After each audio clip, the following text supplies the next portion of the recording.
দর্শক, এই আনারসের নাম কেন আনারস হলো? ইংরেজিতে নাম হচ্ছে পাইনঅ্যাপেল।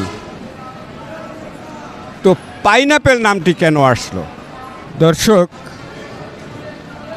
যে আনারস, মধুপুরের আনারস, হ্যাঁ, মধুপুরের আনারস মধুর মতো মিষ্টি। মধুর মতো মিষ্টি, মধু মধু মধু। মধু মধু মধু, হ্যাঁ, এটাই মধু বলে। আপনার বাড়ি কোথায়? আমার বাড়ি মধুপুরি। মধুপুরে। দর্শক, এই আনারসের নাম কেন আনারস হলো? আনারসের বৈজ্ঞানিক নাম হচ্ছে আনানাস কমোসাস।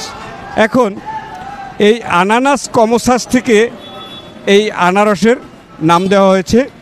এই আনানাস শব্দটি হচ্ছে পর্তুগিজ এবং স্প্যানিশ ভাষা। এই পর্তুগিজ এবং স্প্যানিশ ভাষায় আনা শব্দটি পর্তুগিজ এবং স্প্যানিশ ভাষার গুয়ারানি আনহা থেকে এই আনানাসের সৃষ্টি, এবং এই আনানাস থেকেই যেহেতু এটি খুব রসালো, তাই এটির নাম দেওয়া হয়েছে আনারস। এখন ইংরেজিতে নাম হচ্ছে পাইনঅ্যাপেল। তো পাইনঅ্যাপেল নামটি কেন আসলো? পাইনঅ্যাপেল নামটি আসার পিছনেও একটি কাহিনী আছে। এটি হয়েছিল ভারতবর্ষে যখন ব্রিটিশরা শাসন করত, তখন এর নাম দেওয়া হয়েছিল পাইনঅ্যাপেল। এই ফলটি দেখতে একটা পাইন ফল আছে, এই পাইন ফলের মতো এই আনারসটি দেখতে। এবং ইংরেজরা যখন এই আনারসটি খেয়ে এর নাম কি দিবে, তো ওই পাইন ফলের মতো দেখতে বিধায় এর নাম দিয়েছিল পাইন।